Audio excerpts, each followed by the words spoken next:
할렐루야. 우리 몸 안에는 여러 가지 지체들이 하나의 조직을 이루고 있습니다.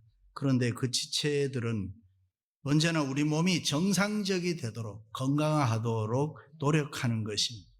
맥박이 1분에 60에서 80회, 또 그리고 혈압이 120에서 80 정도가 정상이라고 합니다.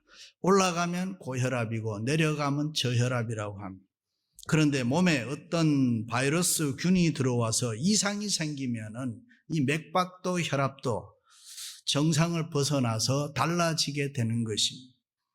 그러면 온 몸 안의 지체들이 힘을 모아서 그 병균과 싸웁니다. 그 병균을 막 죽입니다. 그리고 정상을 만들어 놓습니다. 우리가 달리기를 한다든가 심한 운동을 하면 숨이 가쁘고 혈압이 올라갑니다. 그러면 온몸의 지체들은 나름대로 사지백체 오장육부 다 이런 게 노력을 해서 5분, 10분 지나면은 정상으로 또 돌아오게 됩니다. 어떤 사람은 1년 내내 감기에 걸려서 골골 하는 사람들이 있습니다. 그런 분들은 몸 안에서 건강하게 하는 정상으로 만드는 힘, 이 면역력이 약해서 그렇습니다. 우리는 대개 아프면 약만 먹으면 낫는 줄 아는데 약을 아무리 먹어도 내 몸 안에 있는 정상으로 회복시키고자 하는 이 능력과 힘이 노력이 없으면 안 되는 것입니다. 어떤 병이든지 간에 밖으로 보면 아무리 좋은 약을 먹고 치료를 하고 수술을 받아도 안 된다는 것입니다. 그러므로 무엇보다도 우리 마음이 중요한데 이 마음이 건강하고 정상이 되어야 합니다. 현대사회의 무서운 질병 가운데 하나가 정신질환입니다. 그 이유가 무엇이냐 하면 외적인 스트레스를 너무 많이 받기 때문에 마음의 질서가 무너지고 마음의 평안을 잃어버렸기 때문입니다. 다시 말해서 생활 속에 스트레스가 너무 심해서 내적으로 그것을 지탱해 나갈 힘이 없어졌기 때문입니다. 이것을 심리학적인 용어로는 싱크홀 신드롬이라 그래요. 함몰 웅덩이 증후군이라고 말할 수 있습니다. 다시 말해 내적인 힘이 외적인 압력을 지탱해 주지 못해서 무너져 버리는 것을 말합니다. 그렇습니다. 세상 살다 보면 우리가 받는 feeling, 또 느낌이나 감정을 무시할 수 없습니다. 기쁨이 있고 슬픔이 있고 행복한 일이 있고 불행한 일이 있고 여러 가지 일들을 만나면서 우리 마음이 좋다 나쁘다 이 감정이 생활 주축을 이루고 있습니다. 그런데 우리가 그 어떤 일을 통해서 이 마음의 상처를 받으면은 생활이 뒤틀리고 파괴되고 실패하게 되는 것입니다.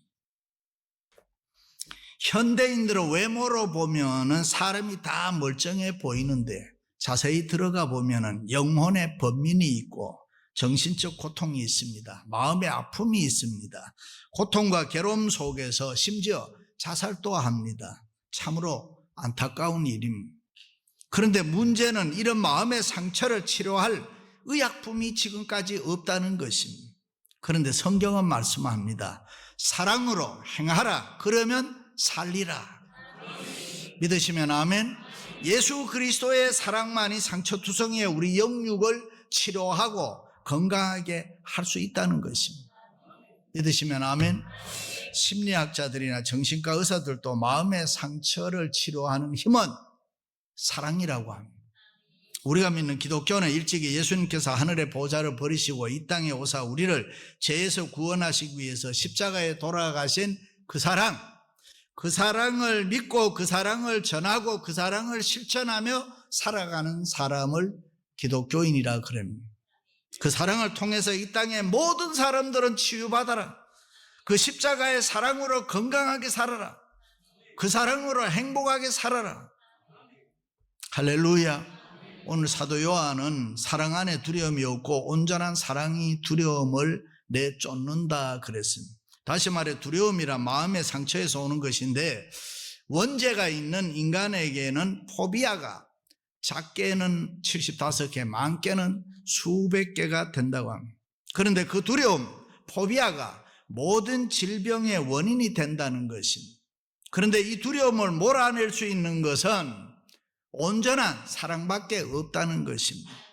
그렇습니다. 우리 인간의 욕구 중에서 가장 근원적인 욕구가 뭡니까? 사랑입니다. 그런데 왜 불행합니까? 왜 마음에 상처가 있습니까? 이 사랑이 충족되지 않기 때문에. 사람은 빵으로만 살 수가 없죠. 만족할 수 없죠. 사람은 이 사랑을 먹고 살아야 건강할 수 있습니다. 그런데 이 사랑의 기근 때문에 많은 사람들이 오늘날 허덕이고 있습니다. 많은 사람들이 개인주의, 이기주의로 너무 따지고 계산합니다. 날카로운 이성으로 냉정하게 살다 보니까 너나 할 것 없이 인간미가 없어지고 우리의 가슴은 차가울 대로 차가워졌습니다. 거기서 오는 외로움이 있고 소외감이 있습니다. 사랑에 굶주림이 있습니다. 가끔 사람들이 마음이 아프다고 하고 삶이 고달프다고 이야기합니다. 왜 그렇습니까? 우리에게 사랑이 없어서 그렇습니다. 그럼 우리가 어떻게 살아야 마음의 상처를 치료하고 건강하고 행복하게 살 수 있습니까? 첫째는 우리가 다른 사람을 사랑할 때 내가 건강할 수 있습니다.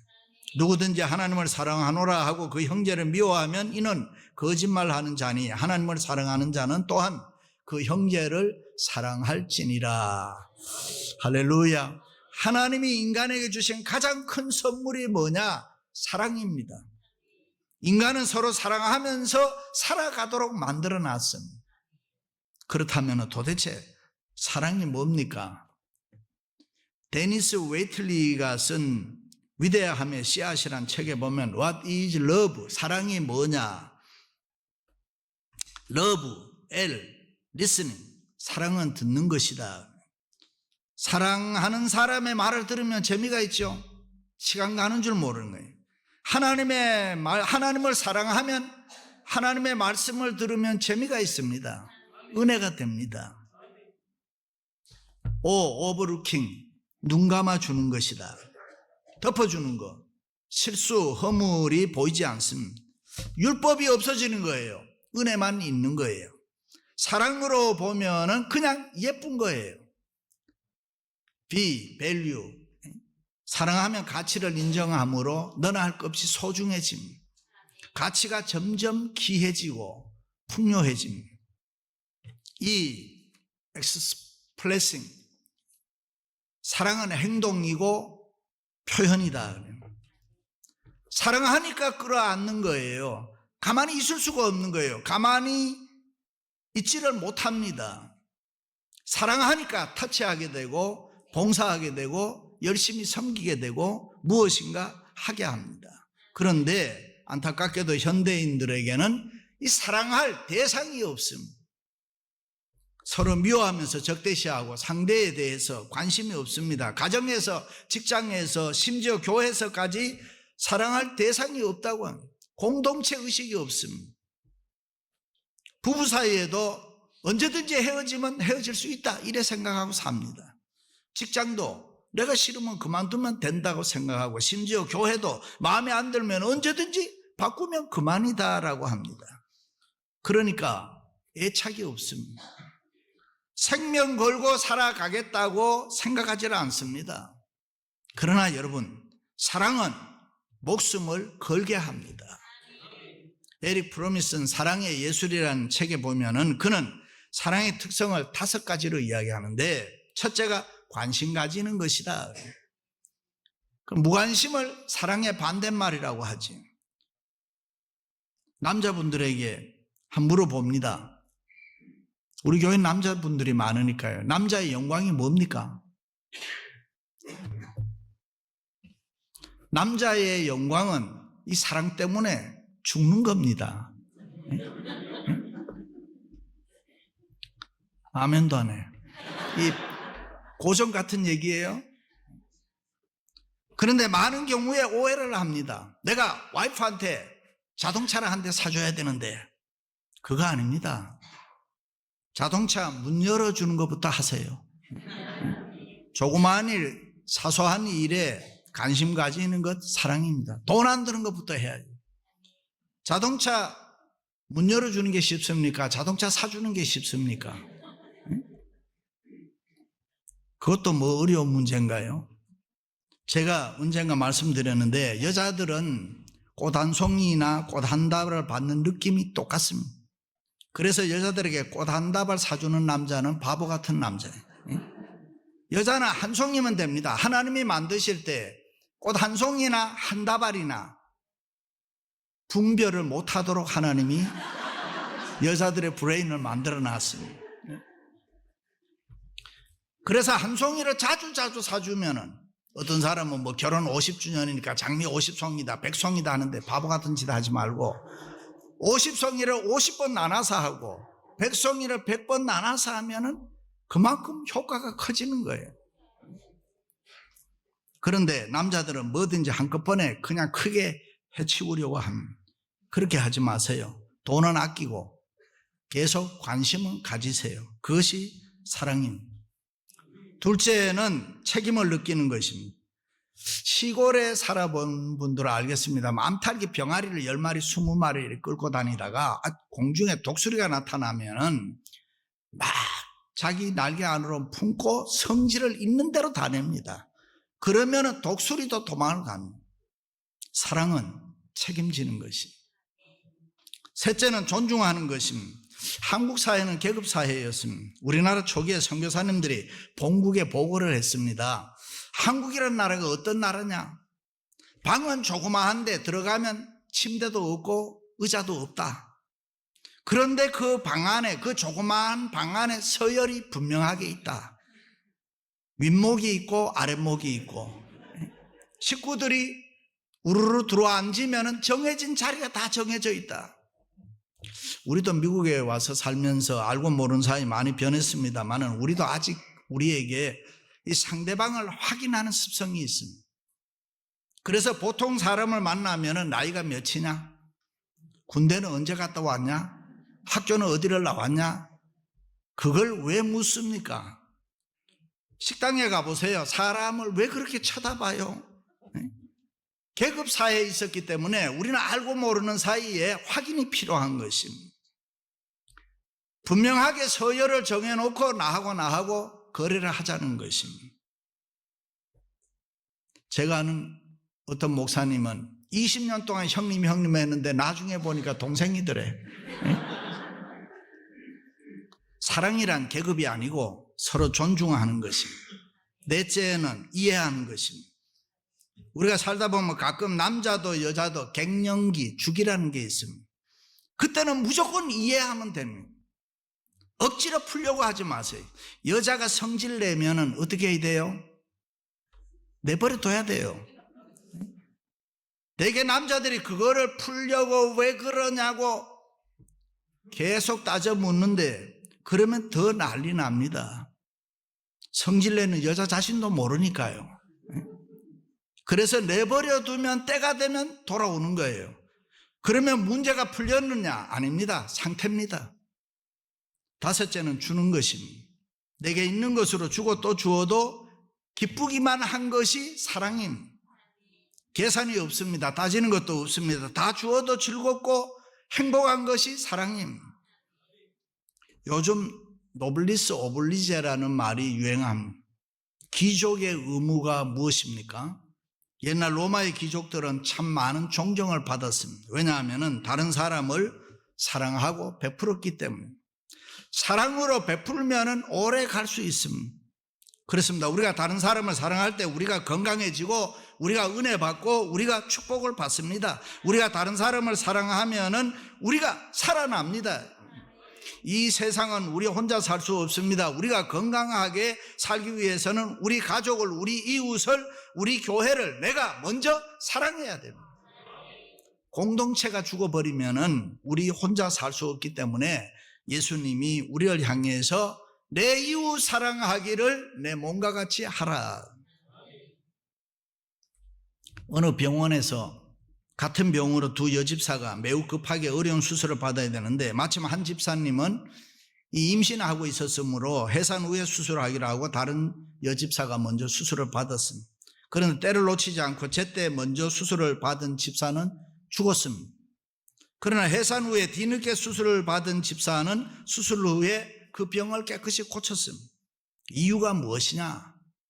비록 때를 놓치고 뒤늦게 수술은 받았지만은 자기의 병은 둘째치고 태어난 아이를 보면서 내가 젖을 먹여야 되는데, 내가 빨리 제 아이를 안아줘야 되는데, 그 아이에 대한 사랑, 집착, 그것이 있었기 때문이라 살아났다는 것입니다. 다시 말해 어린 생명을 사랑하는 어머니의 사랑이 있기 때문에 자기 질병도 고칠 수가 있었습니다. 그렇습니다. 사랑의 힘은 위대한 것입니다. 사랑의 힘은 죽음보다 강한 것입니다. 참으로 우리가 그리스도의 사랑으로 사랑하면은 우리 안에 있는 트인 파구가 확 열려서 우리 안에 있는 영육의 모든 질병을 치료할 줄로 믿습니다. 할렐루야. 사랑하는 성도 여러분, 다른 사람을 열심히 사랑함으로 건강하게 살아가시기를 주님의 이름으로 축원합니다. 할렐루야. 두 번째는 우리가 다른 사람의 사랑을 많이 받을 때에 건강할 수 있습니다. 하나님이 우리를 사랑하시는 사랑을 우리가 알고 믿었노니 새 계명을 너희에게 주노니 서로 사랑하라. 우리는 하나님의 사랑받는 자녀들이라는 것 다 믿습니다. 그런데 그 하나님의 사랑이 다른 사람을 통해서 우리에게 나타나는 것입니다. 부모, 형제를 통해서, 가까이 있는 이웃을 통해서, 친구를 통해서 나타납니다. 우리를 사랑해주는 사람이 이 세상에 많이 있을 때에 우리는 세상 살아갈 가치가 있습니다. 그러므로 우리를 사랑해주는 사람이 세상에 많아야 됩니다. 우리가 사랑을 많이 받을 때 우리 마음의 상처를 다 치료받을 수가 있고 건강할 수 있습니다. 우리가 사랑을 많이 받을 때에 힘과 용기가 저절로 생겨납니다. 우리가 사랑을 많이 받을 때에 내가 갖고 있는 모든 문제가 해결되는 것이고, 우리가 사랑을 많이 받을 때에 우리가 건강하고 행복하게 살아갈 줄로 믿습니다. 할렐루야. 실험용 흰지 새끼 5마리씩을 2박스에 넣고 한 박스에는 어미지를 갖다 넣어놨습니다. 그런데 얼마 뒤에 보니까 어미지가 있는 곳에 새끼지가 훨씬 더 윤기가 나고 토실토실 잘 자라더라고요. 그 이유가 뭐냐면 어미지에 사랑을 받을 때에 새끼지에게 성장 호르몬이 생기기 때문에 사랑받을 때 그래서 더 잘 자라는 것입니다. 그렇습니다. 말 못하는 동물도 사랑받기를 원하는데 인간은 더욱 그렇지 않겠어요? 우리가 사랑을 받을 때에 이 세상 건강하게 살아갈 줄로 믿습니다. 할렐루야. 심리학자들에 의하면 옛날에는 어린아이들 중에 손가락 빠는 아이들이 없었다 그래요. 그런데 요즘은 여러분 주위에서 많이 볼 수 있죠. 그것은 어머니의 젖을 흡족히 빨지 못했다는 증거입니다.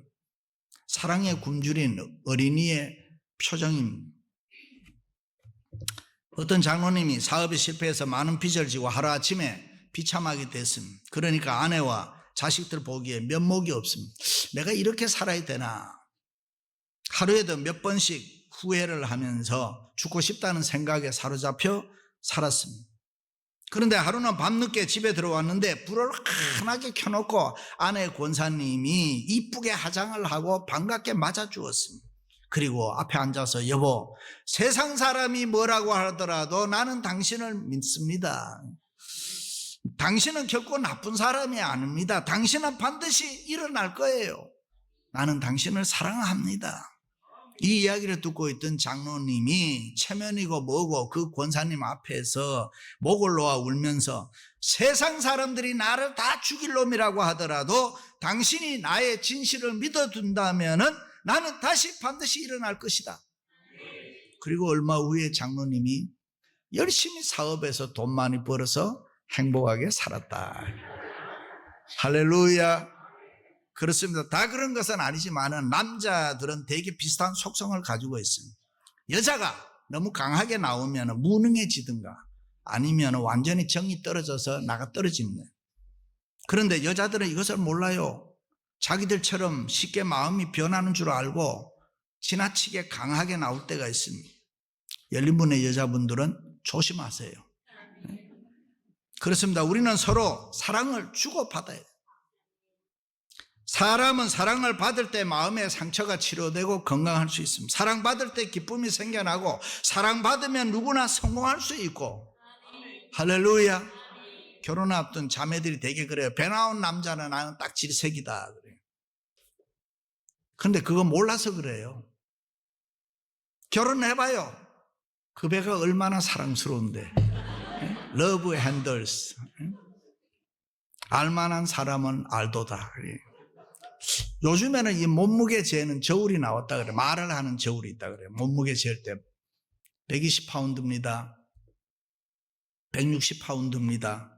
근데 250파운드 되는 사람이 올라가니까 두 사람입니다. 한 사람 내려오세요. 그렇습니다. 우리가 이 세상을 얼마나 소중하게 살아가느냐, 그 결과 딱 하나입니다. 사랑입니다. 사랑하면 삶의 의미가 커지고, 사랑하면 건강하고 행복하고, 그러나 사랑이 빠지면 지루해지고 힘듭니다. 사랑을 많이 받으면 천년이 하루 같고, 그러나 하루가 천년같이 느껴지면 사랑이 없는 것이고, 그러므로 여러분은 사랑 많이 받으시고 영육의 질병 치료하고 건강하고 행복하게 살아가시기를 주님의 이름으로 축원합니다. 할렐루야. 마지막으로는 이 사랑이 구원이고, 이 사랑이 능력이고, 이 사랑이 축복입니다. 하나님은 사랑이시라. 이 사랑이 구원의 사랑이고, 이 사랑이 치료의 사랑이고, 이 사랑 안에 못 고칠 병이 없다. 이 사랑 안에 해결하지 못할 문제가 없다. 아무리 어려운 문제라고 하더라도, 아무리 심각한 문제라고 하더라도 그것을 깨끗이 치료하고 해결하고 건강하게 하는 것이 하나님의 사랑입니다. 믿으시면 아멘. 주님에게 칭찬받았던 백부장의 믿음, 그 신앙의 위대함이 어디에 있느냐? 사랑에 있었습니다. 자신의 질병을 고치기 위해서 예수님께 간구한 것이 아니라 병들어 있는 자기의 종의 치유를 위해서 예수님께 간청했습니다. 사랑에는 생명의 능력과 치유의 능력이 있는 것입니다. 그러므로 우리의 삶에서 이 사랑보다 귀한 게 없습니다. 믿으시면 아멘. 마리아가 돈에 대한 계산을 못해서 비싼 향유를 예수님의 발에 붓고 자기 머리털로 씻어주었던 거 아닙니다. 오직 예수님만 기쁘시게 하면 된다는 이 사랑의 마음밖에 없었기 때문에, 마리아의 사랑은 예수님의 기쁨이 자기의 기쁨이라고 생각했기 때문에 자기 희생, 자기 부정을 기꺼이 할 수 있었다. 그 사랑이 은혜입니다. 그렇습니다. 이 세상에서 가장 아름다운 것이 사랑입니다. 믿으시면 아멘. 우리는 그 사랑을 하나의 관념이나 감상적인 것으로 착각하면 안 됩니다. 밀림의 슈바이처 박사는 자신을 희생시키는, 희생해서 다른 사람을 돕는 이타주의를 펠리카니즘이라 그렇게 말합니다. 원래 이 말은 아프리카에 사는 펠리칸이라는 이 새가 그 이름에서 유래되는데, 펠리칸이라는 새는 죽을 때가 되면은 자기 부리로 자기 앞가슴을 다 찢어서 피를 내게 해서 새끼에게 먹인 후에 쓰러져 숨을 거둔다는 것입니다. 이와 같은 자기 희생의 사랑을 페리카니즘이라 그렇게 합니다. 탕자에 비유해서 둘째 아들이 모든 재산을 탕진하고 험한 생활을 하다가 마지막 찾게 되는 것이 이 아버지의 사랑입니다. 아버지의 사랑이 나를 기다리고 있는데 그 아버지의 사랑이 그를 흥분하게 했습니다. 그가 아버지께로 돌아왔을 때 이미 대문은 활짝 열려있고 아버지는 뛰어나와서 아들의 목을 껴안고 환영해주고 새옷 입히고 가락지 끼우고 맛있는 잔치를 베풀어 줬습니다. 이 사랑이 구원의 사랑이고, 이 사랑이 치료의 사랑이고, 능력과 은혜의 사랑이고, 이 사랑만 있으면 우리는 얼마든지 세상을 건강하고 행복하게 살 수 있습니다. 할렐루야. 교회는 상처받는 심령들이 마지막 오는 것입니다. 우리는 그들을 실망시키지 말고 사랑을 보여주어야 합니다. 서로 열심히 사랑함으로 마음의 상처를 치료하고 건강하고 행복하게 되는 은혜의 날이 될 수 있기를 주님의 이름으로 축원합니다.